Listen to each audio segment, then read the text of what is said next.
Hey everybody, it's Marty to come on. Captain Chris Johnson. It Cap. is Captain Krista. It's the 29th of August. We're almost done with this month. As you know, we got Shine the Light, and today, in about 2 hours, we're going to have ONPASSIVE 360, and I believe the big chief will be there. Anyway, today we got a special guest. Everybody knows who he is. They all know him really well from Shorty, but Chris is going to introduce him, and then Shorty's going to say who it really is. JJ. Stop JJ. calling him Shorty. I got to call you JJ. All right, go ahead, Chris. All right, this gentleman I've known for quite a while. He's got quite the life experiences, especially up where he ended. He's in Thailand. I'll let him fill you in the blanks of those, but he's a very distinguished gentleman. I think he's 26 years old. Hint, Casey. But he's really just a great guy. He's very intelligent, smart. He's got a very fun personality. All the qualities that I love in people. So let me bring Casey onto the screen, and then we're going to have JJ, you do the honors. JJ, go for it. Marty, you got to come back on.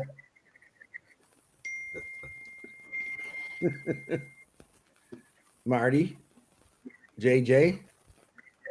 Where's Marty? There he comes. Here.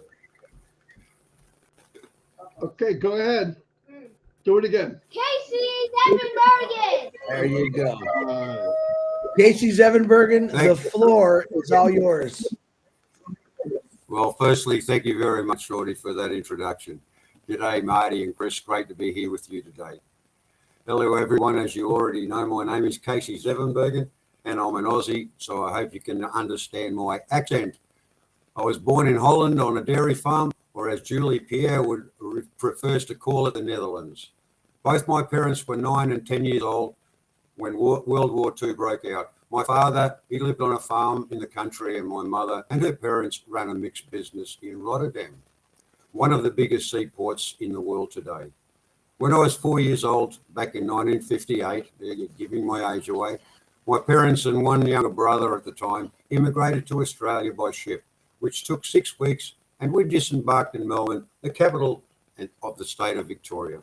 My mother actually was a 100,000 Dutch migrant into Australia. We settled in the city of Geelong, about 40 miles southwest of Melbourne. My father was a mechanical engineer, and his first job was with the Ford Motor Company. He stayed there for a few years, not like 32 years that Chris Johnson has done. And then he joined a Dutch engineering company working in the Shell refinery on maintenance and construction work. We had a nice house built beside a river in a small, quiet, new area of Geelong. We did a lot of swimming and fishing and trapping rabbits, and there was also a lot of tiger snakes, a very highly venomous species that I frequently came across and dispatched. I grew up there, and at 16 I began an apprenticeship in structural steel fabrication, boilermaker, and went on to get an engineering degree in the years that followed, and ended up working in the same industry as my father. It was a good job. I mean, there was plenty of money in the oil and gas industry right throughout Australia, so it was a great career to follow. I was married and I had 3 children. My eldest son died, unfortunately, from an alcohol addiction at the age of 37 in November 2019. Unfortunately, you can give them good advice, but they don't always listen. We moved up to the Gold Coast in Queensland in 1994. As the she got a university position up there, so I did a lot of contract work out of the Gold Coast, Brisbane, and throughout Australia. In mid-2007, I came to Thailand to get dental work done, as it's much cheaper than Australia. Stayed here 10 days. Also found out that, hey, most Australian dentists were having their crowns, except for a mate here in Thailand, and then, of course, charged exorbitant prices to their customers. I enjoyed my short time here and met someone that wanted to, of all things, open a Vietnamese restaurant on Samui Island. It's an island, actually, in the Gulf of Thailand. It's a great place to live. The weather was always warm, but a little bit isolated. things weren't going as well at home, so I decided to make the change. We had great staff, and at times I had to actually do the dishes as we were so busy. We kept the restaurant for 3 years and then sold it and moved back up to her city in northeast Thailand called Khon Kaen, where I've found out since there is another ONPASSIVE founder living there. His name is Rick Siegel. You may know him as he comments on an awful lot of posts. Great guy.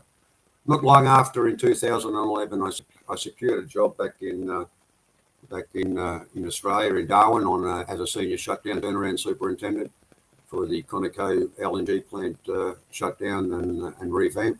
I spent 10 months there, planning and execution phases, and obviously during the turnaround, spending 14 hours a day, 7 days a week working. And just as an aside, all the LNG that was produced in that plant was shipped to Japan. But for those who don't know, LNG is sort of stored at minus 256 degrees Fahrenheit or 160 C. At the completion of the works, I went back to Thailand, and I moved to the city of Pattaya. It's about 80 miles.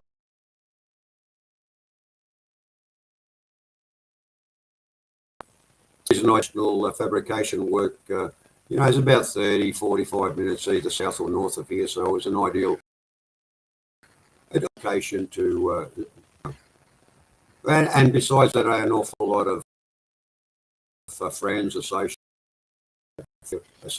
and they worked here. Some in the Middle East, but Thailand was a home. They would always come back for their R&R, maybe 4 weeks on, 4 weeks off, things like that. Excuse me. I was fortunate enough early after coming back here to secure a couple of fabrication positions here in Pattaya, or close by. One was a major mining, iron ore mining project in Australia. Another project was of all things, another LNG plant for Impex in Darwin, Australia. When I speak about fabrication, it means we build modules which are then shipped to site. They're reassembled. Look, it's a bit like a Meccano set. Weights from 20 ton to over 50 ton, 300 ton, but safety was always a priority because all international companies that do work here work to international codes, because we always want to achieve a zero lost time injury. Most of the Thailand sort of dried up when the COVID BS was rolled out in 2020. So I'll get onto ONPASSIVE. I first came across ONPASSIVE back in October 2018 from an Australian friend who was also living here at the time. I watched the 2 great videos that Ash had already produced. Unfortunately, in mid-November of 2018, I had an issue with my heart that required me to get to the hospital as soon as possible. Luckily, I did, as my heart stopped shortly after arriving in the emergency department and needed to be jump-started. To cut a long story short, I needed a pacemaker installed, which was done the following day. And I was only spent two nights in hospital and was back home again. Great surgeon. My ONPASSIVE friend contacted me, not long after that. I looked at it carefully as for $97, as most people, everyone knows. And this could actually be my retirement fund. So as a Christmas present, I purchased a co-founder position in December 2018, about the same time that we got our first website.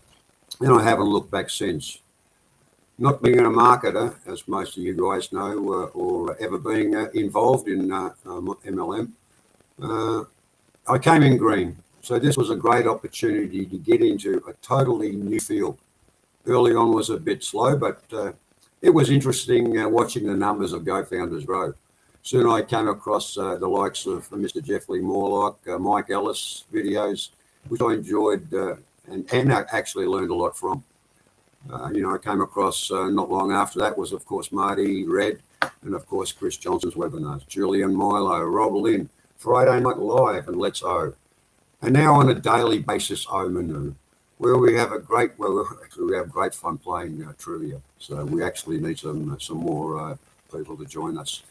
Look, I may not say a lot, but I am 100% behind Mr.